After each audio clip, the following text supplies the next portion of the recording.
বিজেপিক প্ৰতিহত কৰিবলৈ কংগ্ৰেছক অফাৰ আজমলৰ।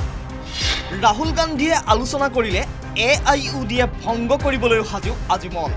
কংগ্ৰেছে বিজেপিৰ পৰিৱৰ্তে AIUDFৰ বিৰুদ্ধেহে যুঁজ কৰাৰ অভিযোগ। সমাগত অসম বিধানসভা নিৰ্বাচনৰ দিন চমু চাপি অহাৰ লগে লগে অধিক সক্ৰিয় হৈছে প্ৰাক্তন সাংসদ বদৰুদ্দিন আজমল। বিজেপিক ৰোধ কৰিবলৈ হেনো বদ্ধপৰিকৰ বদৰুদ্দিন আজমল, যাৰ বাবে কংগ্ৰেছক চৰ্ত বান্ধি AIUDF ভংগ কৰিবলৈ সাজু বদৰুদ্দিন আজমল। আজমলে বিচাৰে কংগ্ৰেছ AIUDF ঐক্যবদ্ধ হোৱাটো। কংগ্ৰেছ AIUDFৰ যুঁজৰ মাজত বিজেপি প্ৰাৰ্থী জয়ী হ'ব বুলি শংকিত বদৰুদ্দিন আজমল। ডাইৰেক্ট কংগ্ৰেছক অফাৰ দি আছো, লাগে ৰাহুল গান্ধী মোৰ লগত বহক, আমি আমাৰ ৩-৪জন লৈ বহি ঠিক আছে, আমি পাৰ্টি শেষ কৰি দিম, মাৰ্চ কৰাৰ কথা নালাগে।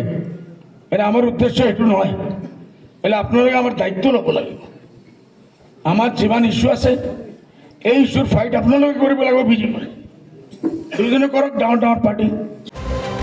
কিন্তু আজমলৰ অফাৰ নালাগে কংগ্ৰেছক। AIUDFৰ সৈতে মিত্ৰতাৰ সম্ভাৱনা নাই বুলি স্পষ্ট কৰিলে অসম প্ৰদেশ কংগ্ৰেছ কমিটিৰ সভাপতি গৌৰৱ গগৈয়ে। AIUDFৰ সৈতে আলোচনা কৰাৰ পক্ষত নাই গৌৰৱ গগৈ। এটা কথা স্পষ্ট যে কংগ্ৰেছ UDFৰ মাজত মিত্ৰতা বা বুজাবুজি বা কিবা এটাৰ চৰ্চা হোৱা সম্ভাৱনাৰ শূন্য, 0% চান্স যে কংগ্ৰেছ আৰু AIUDF দলৰ মাজত কিবা মিত্ৰতা, কিবা বুজাবুজি, কিবা ৰাজনৈতিক চুক্তি বা আলোচনা, ইয়াৰ সম্ভাৱনা শূন্য আৰু এই কথাখিনি সকলোৱে জনাটো উচিত।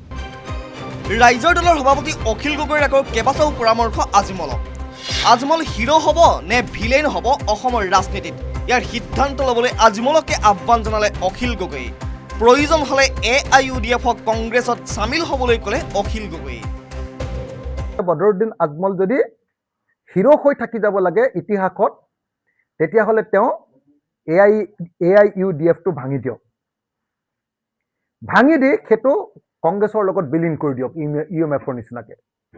আৰু যদি ভাঙি নিদি এইবাৰ আকৌ 35টাত চিট খেলিম বুলি কৈছে, বিজেপিক সহায় কৰিবৰ কাৰণে যদি AIUDFে এইবাৰ অকলে খেলে, তেতিয়াহ'লে বদৰুদ্দিন আজমল হ'ব অসমৰ ইতিহাসৰ আটাইতকৈ ভয়ংকৰ খলনায়ক। প্ৰকৃততে কি আজমল, কি অখিল গগৈ অথবা গৌৰৱ গগৈ, সকলোৰে টাৰ্গেট সংখ্যালঘু ভোটাৰ। সংখ্যালঘুৰ ভোট বেংক হেৰুৱাৰ ভয়ত এতিয়া অফাৰৰ ৰাজনীতিৰ লগতে অভিযোগ প্ৰতি অভিযোগত নামিছে এইসকল বিৰোধী নেতা। Bureau' report, news 18 Assam north east.